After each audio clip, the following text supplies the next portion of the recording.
Vamos a dar comienzo a nuestra escuela dominical.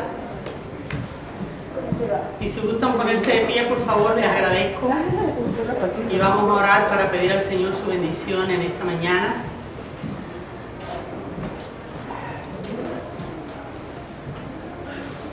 Oremos. Padre, te damos gracias porque hasta aquí tú has estado con nosotros por un nuevo día, por una nueva mañana, porque nos das vida, Señor, y nos das aliento. Te damos gracias porque por tu voluntad estamos en esta tierra y por tu voluntad estamos en esta casa en esta mañana para recibir de tu palabra.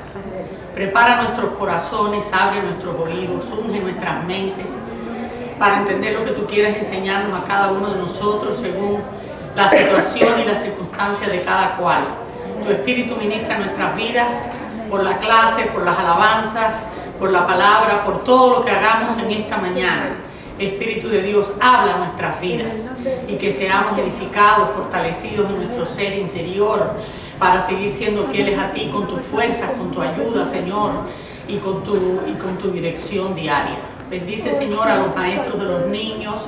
Mira a cada niño que recibe tu palabra. Te pedimos que dé fruto en abundancia en el tiempo que ya tú tienes determinado. Que bendigas también a los maestros y los ayudes a presentar tu palabra, Señor, con convicción. Y en esta mañana te damos gracias una vez más por tu palabra. Pedimos por los hermanos que están en camino, que tú les ayudes a llegar, Señor. Aquellos que están enfermos o en diferentes situaciones, que anhelando estar en tu casa no pueden, de alguna manera, hazle llegar tu palabra, hazle llegar tu aliento, hazle llegar tu esperanza, Señor, y que puedan sentir tu presencia. Y así, Señor, aún aquellos que están indiferentes, que no vienen aún teniendo la oportunidad, despiértalo, Señor, para que aprecien el valor de tener la libertad de venir a tu casa, de recibir tu palabra y de ser fortalecidos y alentados, Señor, por ella. Gracias te damos, Señor, y háblanos una vez más por tu palabra. En el nombre de Jesús. Amén. Pueden tomar asiento y ahí en el boletín, si todos recibieron boletín, verán que están las clases de los próximos 3 meses, porque hoy tenemos la última clase del tema de las primeras cosas y del libro de Éxodo. Hoy es la última clase. En la hojita que está dentro del boletín tienen las lecciones. Yo sé que no todos son tan aplicados, pero yo sé que algunos son aplicados y les encanta tener la hojita y se preocupan de mirar el título y de leer la porción. Y entonces cuando llegan el domingo aquí no es que, ay, nunca había oído eso. Éxodo 40, nunca en mi vida he leído ese pasaje. No, sino que ya viene habiendo leído el pasaje y no es como que todo es nuevo, ¿no? Ese es el objetivo de la hojita. Si lo pone dentro de la Biblia, si es que usted lee la Biblia todos los días, pues entonces durante la semana puede escoger el pasaje de la lección y cuando llegue el domingo no lo va a escuchar por primera vez, sino que ya usted va a estar familiarizado con el tema. Entonces, el último tema de esta lección que hemos estado estudiando en Éxodo, vamos a hablar sobre el tabernáculo y la porción, como aparece ahí, está en el capítulo 40 de Éxodo, de los versículos 16 al 30 y después el 34 y el 38. Ustedes saben que el estudio sobre el tabernáculo se puede utilizar un trimestre enterito para estudiar el tabernáculo. Porque hoy va a ser una síntesis, le vamos a pasar por arribita y mencionar algunas cosas. Algunos lo llevan al extremo y otros no están de acuerdo con eso, pero algunos, usted sabe que el tabernáculo fue hecho con tablas de una madera tal, tenía una cortina de lino, una cortina de animales, esto, lo otro. Hay quienes han hecho un estudio profundo de eso y cada detallito, el más pequeño, dentro del tabernáculo o en la construcción del tabernáculo, ellos encuentran un paralelo con la persona de Jesucristo. Y en términos generales, la realidad, como vamos a ver al final. Pero el tabernáculo, ustedes van a ver fotos, bueno, de hecho ahí la tienen. Recuerden que no había videos ni cámaras fotográficas en los tiempos de Moisés. Entonces esas figuras que yo copio, son aproximaciones de la imaginación de los eruditos, de los expertos, de los que estudian no solamente la Biblia, sino las culturas de la época e interpretan, y entonces tratan de duplicar aproximadamente lo que se supone que era el tabernáculo. ¿Me siguen? Y a mí me parece que posiblemente se aproximan bastante. Entonces, tabernáculo, vamos a ver primero el significado de la palabra. Desde luego siempre vamos al original griego. Ustedes saben que al pasar de un idioma a otro a veces los significados de las palabras o varían o tienen otro. Pero tabernáculo en hebreo quiere decir tienda, quiere decir morada. Y básicamente creo que está todo escrito ahí. Es una tienda de campaña, refiriéndose al tabernáculo judío del que vamos a hablar. Es una tienda de campaña, un santuario portátil, símbolo de la presencia de Dios en medio de su pueblo, Israel. También se le llama tabernáculo del testimonio, porque dentro del tabernáculo, en el lugar santísimo, estaba el arca del pacto, y dentro del arca del pacto estaban las tablas de los 10 mandamientos. También se le llama el tabernáculo de reunión, porque mientras el pueblo andaba en el desierto, cuando había instrucciones, cuando había un festival o lo que fuera, era alrededor del tabernáculo que el pueblo se reunía. Esa era la razón de estos diferentes nombres. El tabernáculo se construyó por mandato divino, y eso lo encontramos en Éxodo 25, versículos 8 y 9. Dice Dios hablándole a Moisés: después me harán un santuario para que yo habite entre ustedes. El santuario y todo su mobiliario deberán ser una réplica exacta del modelo que yo te mostraré. Así que el tabernáculo, este tabernáculo antiguo del pueblo de Israel, está básicamente fundamentado en revelación divina. Y los israelitas lo único que hicieron fue sencillamente implementar lo que Dios les dijo. Porque Dios les dijo, si ustedes leen los capítulos anteriores, en Éxodo, van a ver que Dios da primero las instrucciones y después explican cómo es que se construyó. Y hasta los más mínimos detalles, Dios dice que los materiales que hay que usar, etcétera, etcétera. Y todo de la más alta calidad, como es natural, porque era para Dios. Y infinidad de obreros tomaron parte, porque se buscaron las personas más capacitadas en habilidades, trabajadores en madera, trabajadores en metales, artistas. Eso quiere decir que los talentos que tenemos, Dios nos los ha dado para que sean usados en su obra. Hay algunos en un tiempo en la iglesia que rechazaban todas esas cosas como que eran del mundo. No, las capacidades, habilidades que los seres humanos tenemos, nos las ha dado nuestro Creador. La cuestión está en cómo y para qué lo usamos. Ese es el punto. Entonces dice los versículos 16 al 19, vamos a leer. La lección de hoy es corta, así que a lo mejor termino antes de ti. Breve. Dice el versículo 16 al 19, Moisés hizo todo tal y como el Señor se lo mandó. Fue así como el santuario se instaló el día primero del mes, primero del año segundo. Al instalar el santuario, Moisés puso en su lugar las bases, levantó los tablones, los insertó en los travesaños y levantó los postes. Luego extendió la tienda de campaña sobre el santuario y encima de esta puso el toldo, tal y como el Señor se lo mandó. Recuerden que estaban en el desierto. Entonces ellos habitaban en tiendas y el santuario para Dios también era una tienda. Entonces bien la descripción ¿cómo se llama? Las bases para los tablones, para después está la descripción exacta. Ahora, háganme el favor todos a coro de leer la frase que está subrayada. 2 veces está, pero lean la primera. Tal y como el Señor lo mandó. ¿Cómo resumen toda esta frase de ustedes en una sola palabra? Obediencia.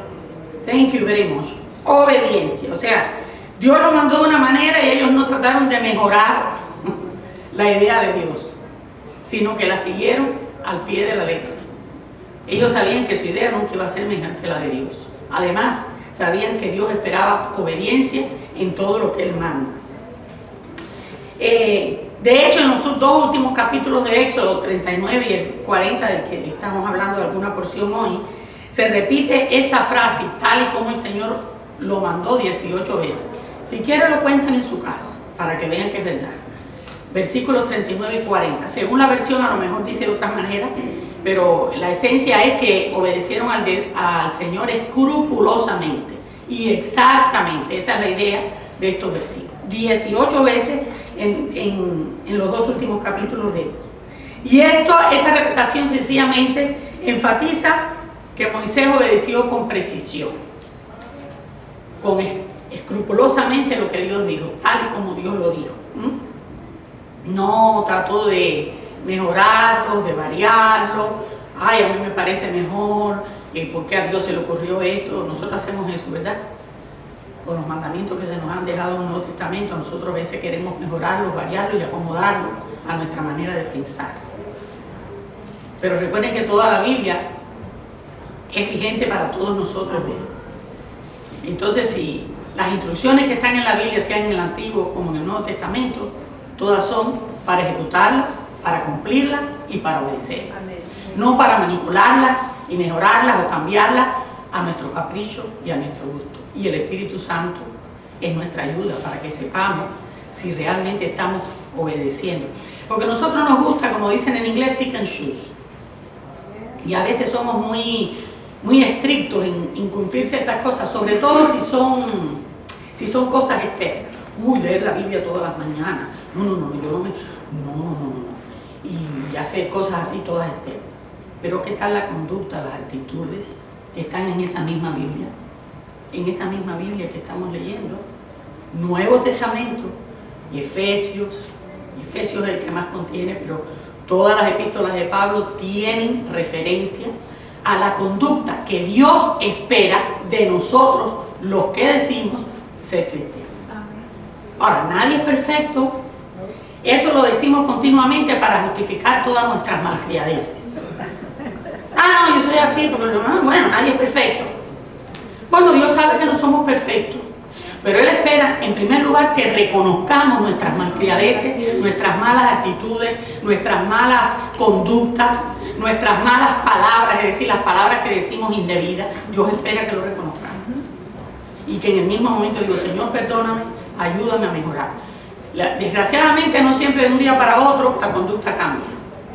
Pero nosotros somos responsables de reconocer, de pedirle a Dios perdón y de cambiar, porque eso es lo que espera.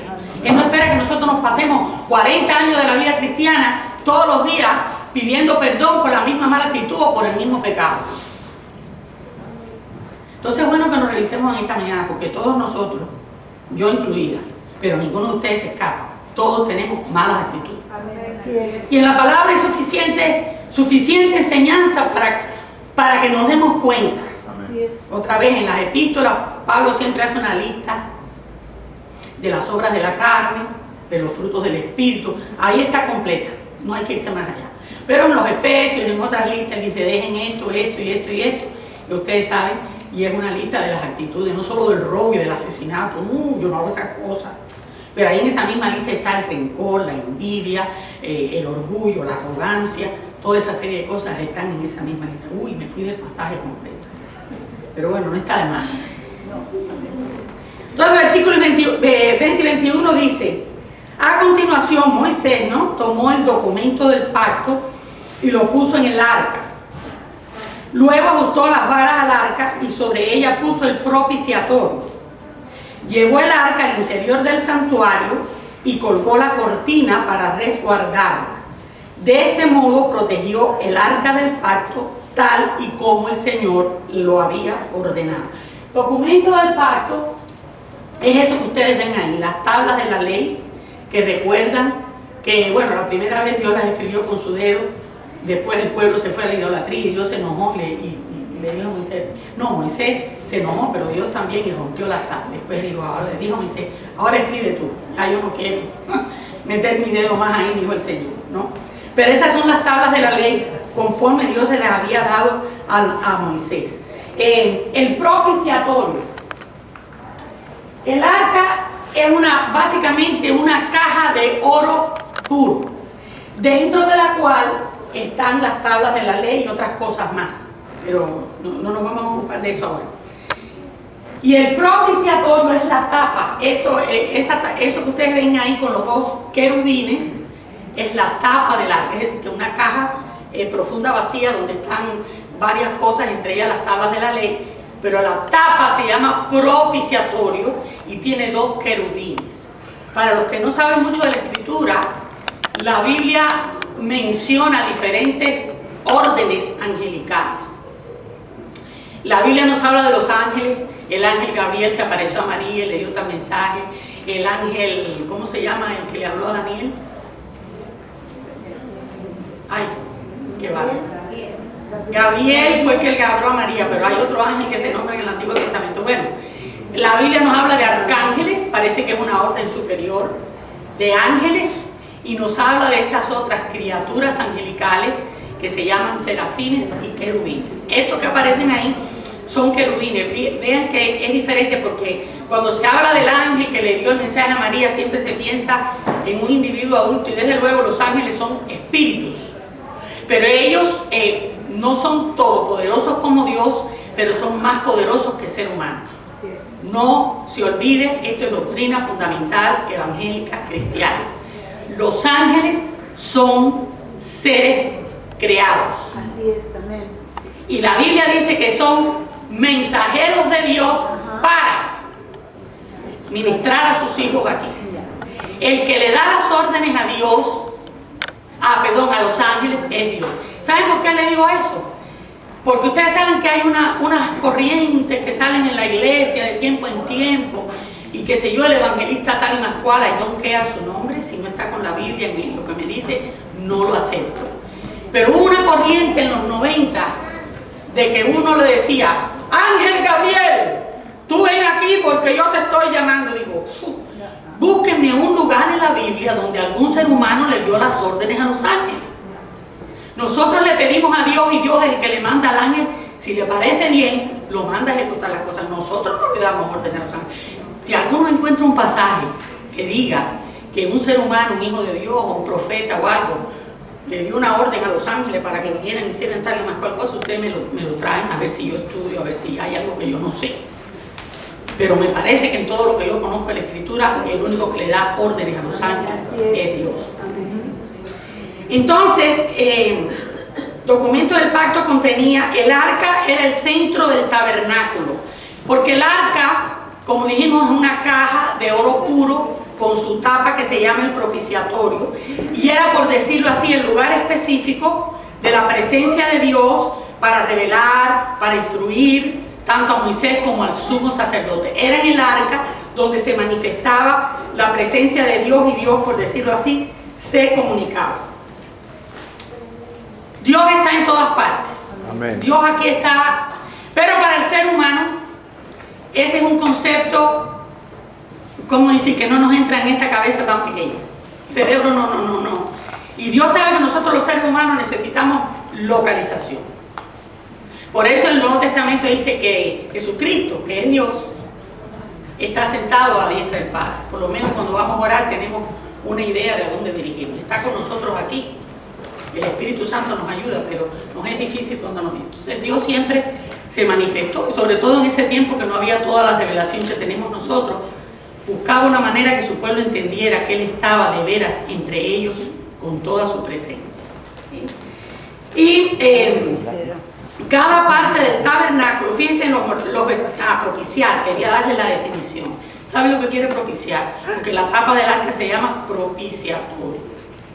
¿Qué quiere decir propiciar? ¿Cómo provocar? No. Todo lo que te voy a hacer propicio este libro, te voy a hacer propicia esta plata. Proveer. Propiciar es... ¿Facilitar? ¿Facilitar? También en el sentido, bueno, facilitar, esa es una de las acepciones, ¿no? Por ejemplo, propiciar es ganar favor, benevolencia, pero en el contexto bíblico también es aplacar la ira. Ese es el concepto teológico. La definición teológicamente, en el contexto teológico de la palabra propiciar, es aplacar la ira de los dioses de alguna manera, de los dioses paganos tú sabes, le dan comida, le hacen sacrificios, cosas. Pero ese propiciatorio, propiciar, Dios lo proveyó. Ahí habían órdenes para rociarlo con sangre en anticipación de la sangre perfecta que vendría. Ellos rociaban sangre de animales, pero quería decir que Dios estaba aceptando, Dios estaba aprobando, Dios les estaba concediendo. Por eso propiciar dice que es favorecer. Dios les estaba concediendo su favor, se estaba acercando a ellos, se estaba manifestando a ellos. Y eso era el significado del propiciatorio, que era la tapa del arca. Muy interesante cuando uno lee una de las cartas de Pedro, primero la segunda, no me acuerdo, siglos después, y él habla de la salvación que Dios nos ha dado, tan grande, exacto, esto, y la describe en unas palabras hermosísimas, con la sangre preciosa de Jesucristo, como un cordero, etcétera, etcétera. Y él dice, cosas en las cuales los ángeles quisieran mirar. ¿Y cómo están esos querubines? Sobre el propiciatorio donde se pone la sangre para que Dios nos acepte, mirando con asombro lo que Dios ha hecho por nosotros. ¿Pueden decir un amén? ¿Pueden decir un gloria a Dios? Porque a veces nosotros estamos menos admirados que los ángeles. ¿Sí o no? Nos acostumbramos a ser salvos y no tenemos ya la misma admiración que todavía los ángeles tienen por nuestra salvación. Entonces, esta mañana, Señor, ayúdame a recuperar esa admiración, que tu Espíritu me ayude a no olvidar, a admirarme, a maravillarme de que yo, que no lo merezco, que debiera estar ya ardiendo en el infierno si no te hubiera conocido, tú eres propicio a mí, tú me das tu favor y tú, para colmo, estás conmigo. Como siempre se ha dicho, Dios no solo no me ha dado lo que merezco, que es el castigo, sino que me ha dado lo que no merezco, la vida eterna y todas las bendiciones que vienen con la salvación. ¿Cuántos estamos agradecidos? Amén. Ahora, versículos 22 y 25 nos hablan de otros muebles dentro del tabernáculo. Dice que Moisés puso la mesa en la tienda de reunión en el lado norte del santuario, fuera de la cortina, y puso el pan en orden ante el Señor, como el Señor se lo había ordenado. Colocó luego el candelabro de la tienda de reunión frente a la mesa en el lado sur del santuario y encendió las lámparas ante el Señor, como el Señor se lo había ordenado. Cada parte del tabernáculo es significativa. Y mira atrás y mira adelante. Porque, por ejemplo, el pueblo de Israel, al mirar en la mesa esta que se llaman los panes de la proposición, mirar aquellos 12 panes que se cambiaban diariamente, habían 12 para representar a cada tribu, ellos recordaban que Dios les había dado pan en el desierto. Entonces significaba, la provisión de Dios está disponible siempre. ¿Dicen amén? Solo los sacerdotes podían comer ese pan y lo tenían que comer dentro del lugar santo, que era donde estaba. Yo no sé si se acuerdan, bueno, en la primera lámina está el tabernáculo completo. La parte de afuera de la tienda es lo que se llama el lugar santo, donde está el lavacro y está el altar de los holocaustos, que era donde se hacían los sacrificios por el pecado antes de poder entrar al lugar santísimo, al otro lugar, el lavacro donde se tenían que lavar las manos y los pies, y luego venía el lugar santísimo donde estaba el arca y lo demás. Entonces ahí en el lugar santo también estaba el candelabro o candelero. Todas estas cosas, como dije al principio, señalan a Jesucristo. No es Jesucristo el pan de vida, no es Jesucristo la luz del mundo. Entonces es hermosísimo cuando uno lee el tabernáculo, porque a veces es un poquito aburrido, a veces un poquito aburrido todos los detalles, y uno no tiene idea de cómo eran las cosas si no tiene imagen. Pero cuando uno piensa que cada una de esas cosas, según la función que realizaba, señala al perfecto, a Jesucristo nuestro Salvador. Versículos 26 y 27 dice: puso también el altar de oro en la tienda de reunión frente a la cortina, y sobre él quemó incienso aromático tal y como el Señor se lo había ordenado. Afuera, lo primero, era el altar de los holocaustos o el altar de bronce, porque ese era el material de que estaba construido. Ahí se ofrecían los animales por el pecado antes de poder, y se rociaba la sangre. Para poder entrar había que ofrecer ese sacrificio. Pues el sacerdote, desde luego, ministraba a la persona que venía para ofrecer su ofrenda, lo que fuera. El altar de oro está frente a la cortina del lugar santísimo, porque el lugar santísimo solo contiene el arca, que es el centro, porque ahí es donde figuradamente habita específicamente la presencia de Dios. Pero el altar de oro está frente. El altar de oro, ¿qué es lo que se hace en el altar de oro? Ahí lo dice, ¿no lo dice? Incienso aromático. Diariamente, mañana y tarde, se quemaba incienso en ese altar. ¿Qué dice el Nuevo Testamento? ¿Qué es el incienso? ¿Un símbolo de qué? De las oraciones de los santos. De las oraciones de los santos. Qué importante es que ese incienso lo ponían en la mañana, estaba todo el día, lo ponían en la tarde, seguía toda la noche. Ese incienso estaba subiendo continuamente a la presencia de Dios. Y esa explicación la encontramos en el Apocalipsis. El altar de oro era solo para quemar el incienso. Todo el mundo sabe lo que es incienso. Ahora vienen palitos, pero es esa resina gomosa que sale de una planta, que es olorosa. Pero el incienso, como todo lo demás, había que prepararlo según la fórmula divina, y su uso era exclusivamente sagrado. Qué importante es eso. Lo que está consagrado para Dios, hay que usarlo para Dios. Ellos no podían, esa mezcla que Dios les había ordenado, háganlo así, no lo podían usar para otra cosa que para Dios. Que el Espíritu Santo nos haga a nosotros. Qué cosa es lo que nosotros tenemos que dedicar solamente a Él y no a nadie más. Básicamente, en una palabra, lo sabemos.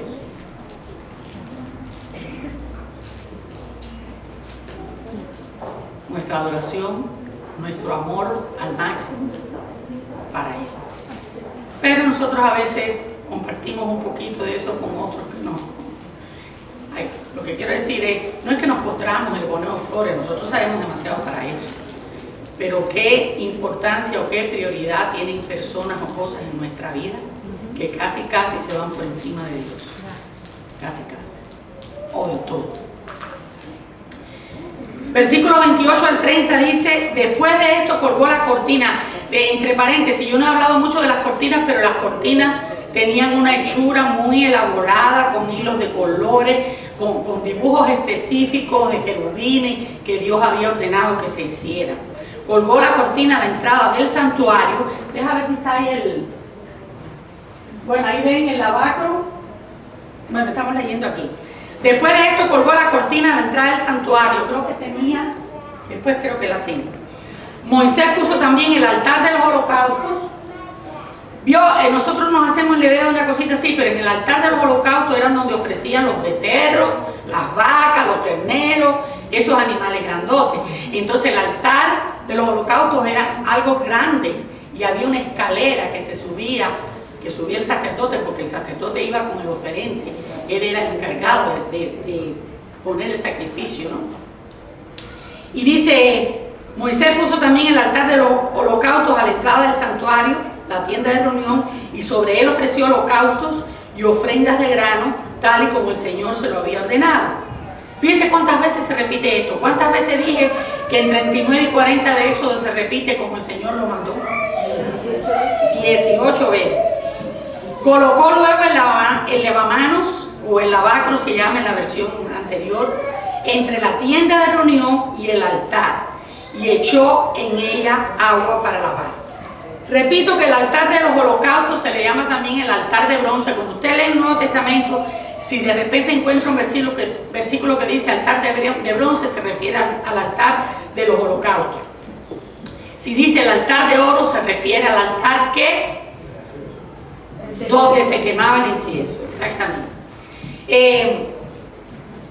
La palabra holocausto es muy importante aquí, porque había diferentes tipos de ofrendas. Ve que ahí se mencionan las ofrendas de grano. habían diferentes tipos de ofrenda. En Levítico explica todo y lo que tienen que hacer y cómo lo tienen que presentar, según lo que la persona viniera a hacer.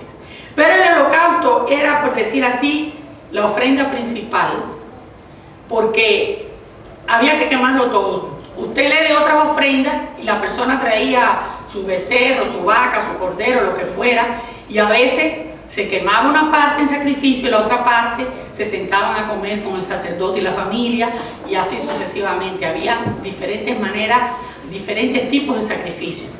Pero el holocausto era todo quemado sobre el altar. No quedaba nada para nadie, sino que todo ese humo subía para Dios como diciendo, aquí está todo. Y desde luego, ¿qué representa eso? Dios no necesita la ceniza de una vaca. Entonces eso está representando, está señalando. Yo no lo puse ahí, pero yo conecto esto con Romanos 12:1. ¿Cuántos saben lo que dice Romanos 12:1? Por lo tanto, hermanos, tomando en cuenta la misericordia de Dios, les ruego que cada uno de ustedes, en adoración espiritual, ofrezca su cuerpo como sacrificio vivo, santo y agradable a Dios. ¿Cómo el cuerpo?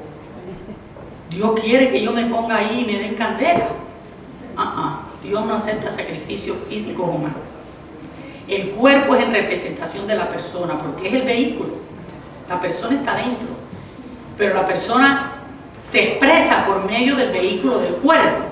Entonces, Pablo dice, esto externo tiene que reflejar la total entrega, la total consagración del interior. Porque hay quien dice, no, yo estoy consagrado al Señor. Pero el cuerpo externo no muestra nada.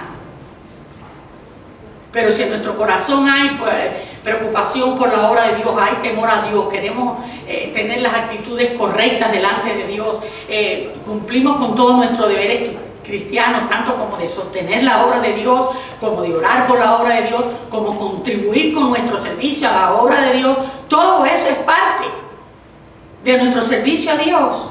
Venir y sentarse aquí el domingo no es todo, algo tenemos que hacer, y eso sin decir que desde luego a veces tenemos, quiere decir, evangelizamos, hacemos otras cosas, pero por eso se llama cuerpo. Y Pablo da muy claro el ejemplo en el Nuevo Testamento. ¿Por qué se llama cuerpo? Porque la mano ayuda al pie, el pie camina, la mano rasca la oreja, etcétera, etcétera. El cuerpo es para funcionar juntos, todos tienen que hacer algo. ¿Me siguen? Quería decir otra cosa, pero me la voy a guardar. Ya se me ha ido. Y entonces miren ustedes, en la versión actual le llaman lavamanos, pero la palabra antigua es lavacro. Es la fuente de agua donde los sacerdotes tenían que lavarse los pies y las manos antes de entrar al área sagrada. Eso significa que para ministrar al Señor tenemos que ser limpios, tenemos que limpiar.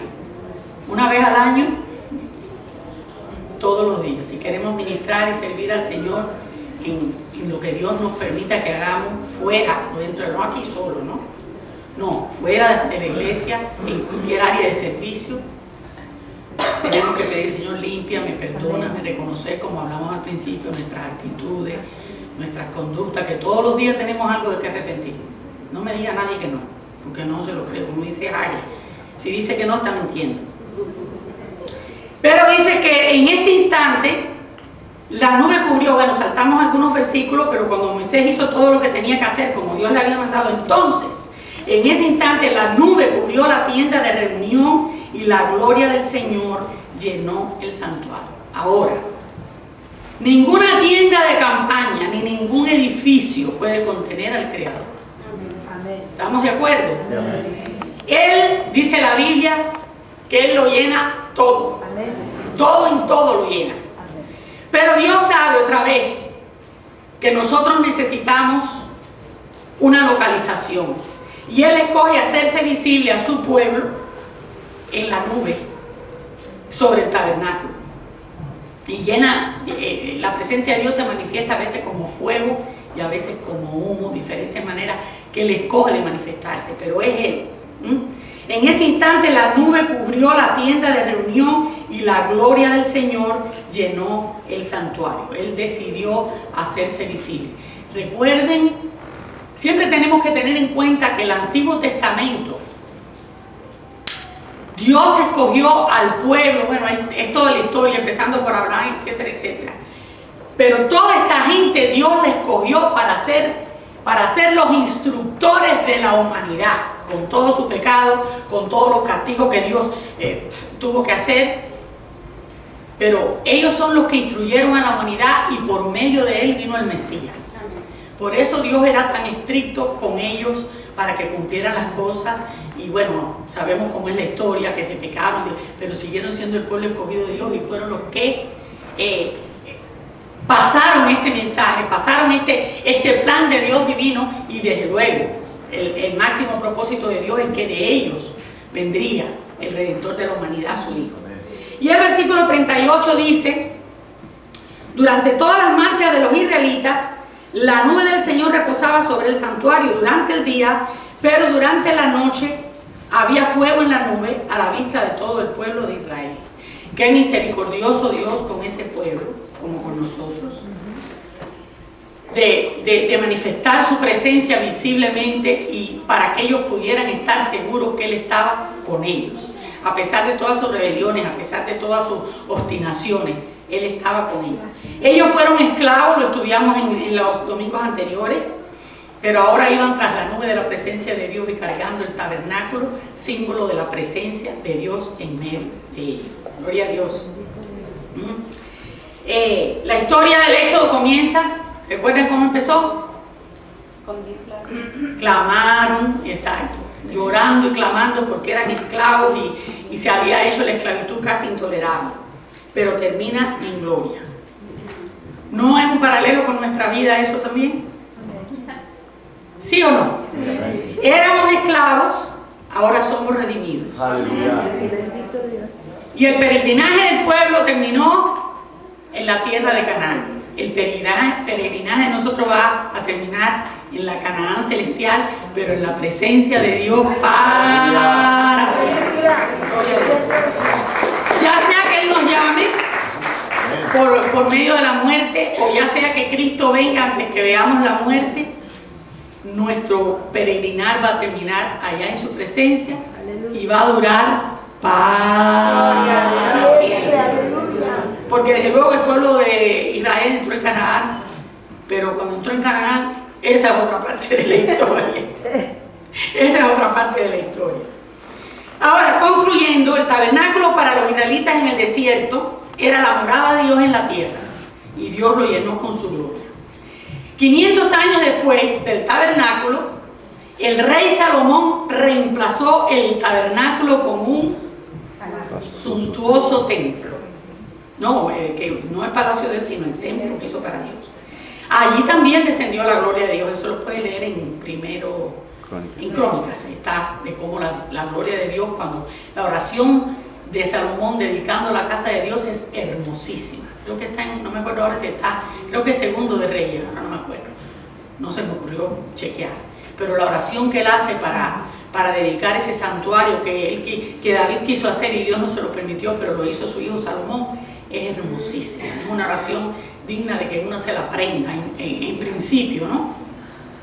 500 años más tarde, decía, Salomón reemplazó el tabernáculo con un suntuoso templo, y si lo leen van a ver que allí también descendió la gloria de Dios. Lamentablemente vuelve la tristeza en la historia. Israel se rebeló contra Dios. Su gloria, que es su presencia, se alejó del templo, que finalmente fue destruido por sus enemigos en el 70, etcétera, etcétera. Pero en 516 a.C. el templo fue reconstruido. Y esta vez la gloria de Dios regresó con un esplendor aún mayor. Cuando 5 siglos después de Salomón, Jesucristo, el Hijo de Dios, entró al templo. Y Juan nos dice, y este versículo lo hemos mencionado varias veces, pero sobre todo ahora que vamos a entrar en la Navidad, este hermosísimo versículo, que uno lo repite, pero no puede entender la profundidad de lo que dice en el Espíritu solamente. se hizo hombre y habitó entre nosotros. Aleluya. Y hemos contemplado su gloria, la gloria que corresponde al Hijo unigénito del Padre, lleno de gracia y de verdad. Aleluya.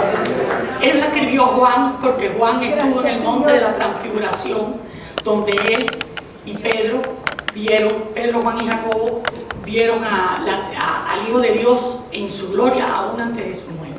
Dios les dio ese privilegio. Y Pedro escribe eso en su epístola. Ahora, yo no sé si ustedes después cuando lleguen a su casa leen en Hebreos capítulo 9. Ustedes saben que la carta a los hebreos, no sabemos quién es su autor, pero como su nombre indica fue dirigida a los hebreos, a los judíos. Y toda la carta a los hebreos, a los judíos, trata de explicar cómo habla de todo aquel sistema antiguo de los sacrificios, pero para llegar a la conclusión, por ejemplo, el capítulo 9 de Hebreos, versículo 1 al 10, describe este tabernáculo antiguo del que hemos hablado con todas sus reglas, sus requisitos, y como el sumo sacerdote entraba una vez al año para ofrecer sangre primero por sus propios pecados y después por lo del pueblo. Pero después que el autor a los hebreos, en los 10 primeros versículos del capítulo 9 de Hebreos, hace esta descripción, dice esto, pónganse de pie, la última slide.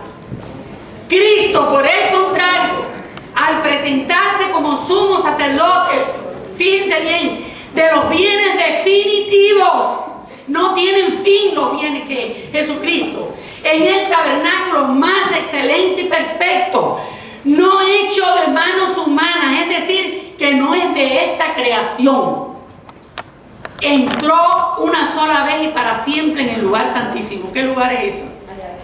El cielo mismo.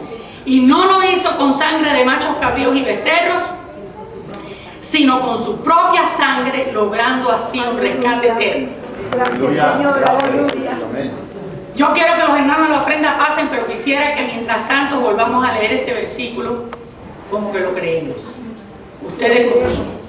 Cristo, por el contrario, al presentarse como sumo sacerdote de los bienes definitivos en el tabernáculo más excelente y perfecto, no hecho por manos humanas, es decir, que no es de esta creación, entró una sola vez y para siempre en el lugar santísimo. No lo hizo con sangre de machos cabríos y becerros, sino con su propia sangre, logrando así un